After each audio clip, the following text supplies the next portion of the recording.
Good morning. Welcome to Plugged In. We will be back at Daniel chapter 4 right after this.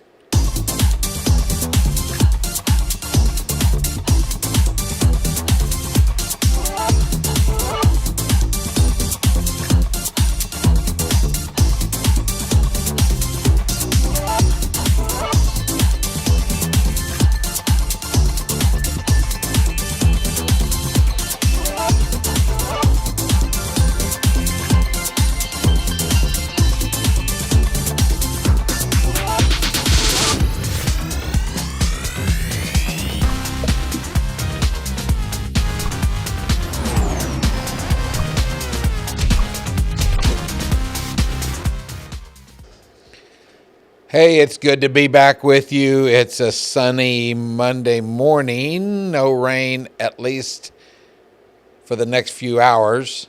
Kind of saw that there might be a chance this afternoon. I don't know why I open up every Monday morning telling you about the weather. I don't know what that is. I just never desired to be a weatherman, but for some reason I do that. But hey, just giving you an update.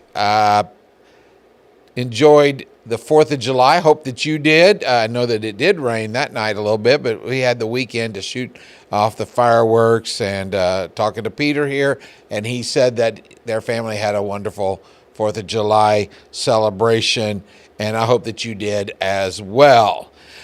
So we're in Daniel chapter 4. We'll get there in just a few moments. Hopefully you read some of that. I'll just kind of give you a short recap in just a moment, but I want to introduce today's story by sharing a tidbit that I read about some years ago about Muhammad Ali when he was in his prime of his boxing career.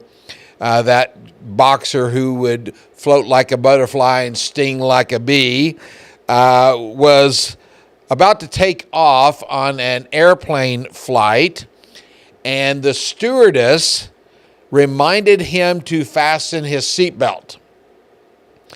And here's Muhammad Ali, the greatest boxer probably of all time, but definitely of that era. And he has this arrogant spirit, and so he replies to the stewardess, "Superman don't need no seatbelt."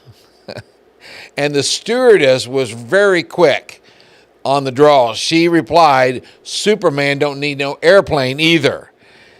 And Muhammad Ali fastened his seatbelt.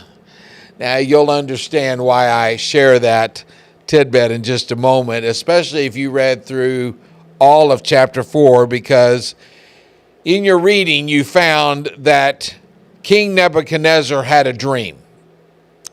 He had a vision, so to speak. It was of a tree in the middle of the land. It was a huge tree. Its leaves were beautiful. It was covered with fruit that was in abundance. Under this tree, there were beasts that found shelter, and there were the birds that lived in the branches. Now, as the dream continued, Nebi saw a messenger come down from heaven, and this messenger commanded of the tree to be cut down and the leaves to be stripped. And this also caused of the animals to scatter. The only thing that was to remain was the stump and the roots.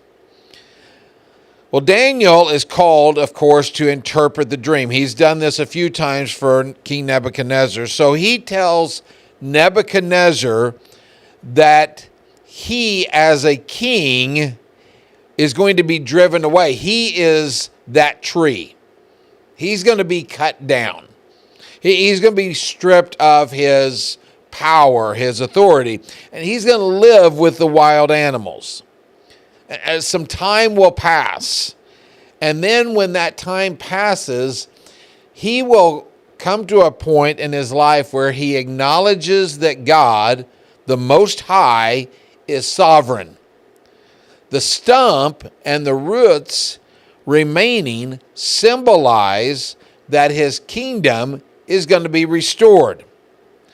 Now, if you recall from our time together last week, Daniel concluded in his interpretation by calling on King Nebuchadnezzar to renounce his sins and be kind to the oppressed. I don't know if you recall this, but I asked you what sin or sins was he to renounce. I believe in verses 28 through 37, we have a clear picture as to at least one of those sins. I think we find the answer in that passage. Now, again, that's a long passage to read for our time together. I encourage you to read it word for word, but I'm going to give you a simple recap. Everything that Daniel said would happen now happens. A year after Nebuchadnezzar's dream, all that he's seen in that dream came to be. And when it did, it humbled the man, much like the stewardess humbled Muhammad Ali. Now, what I want to do for a few moments this morning is read for you what Nebuchadnezzar confessed. And then as we close, Pete is going to put on the screen some words for all of us to pay attention to.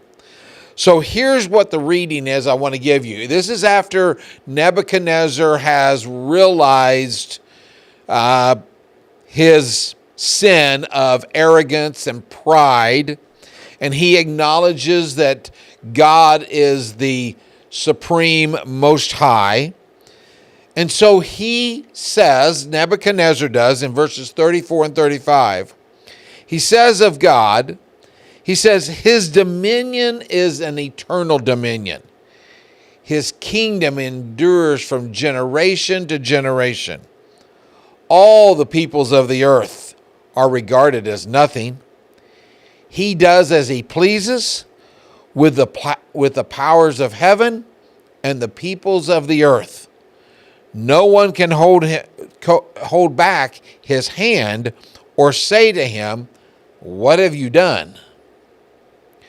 King Nebuchadnezzar had practiced what James wrote about to the Christians in the first century, found in James chapter 4, verse 10. Humble yourselves before the Lord, and he will lift you up. Now, as Nebuchadnezzar is finishing his confession, his acknowledgement that God is greater than he is, there is a line that Nebuchadnezzar uses that I believe is beneficial for all of us. It's a reminder, I think, for us individually of who God is and who we are not. And I think it's a reminder of what is going on in our nation and what is going on in our world, that nothing escapes God's attention. So I want to close with this line found at the last part of Daniel chapter 4, verse 37, and it reads this way: those who walk in pride, he, that is God, is able to humble. When you and I humble ourselves before the Lord, he will lift us up. 2 Chronicles chapter 7, if my people who are called by my name will humble themselves, then I will bring them back. And so the encouragement today is to be ever mindful that pride is a downfall. A haughty spirit brings about destruction. What God is looking for is a humble spirit. May we practice that this week with those that we are around. We're going to pick up in Daniel chapter 5 next week. Thank you for watching. Like and share. Pass this along, and we'll see you next week on Plugged In.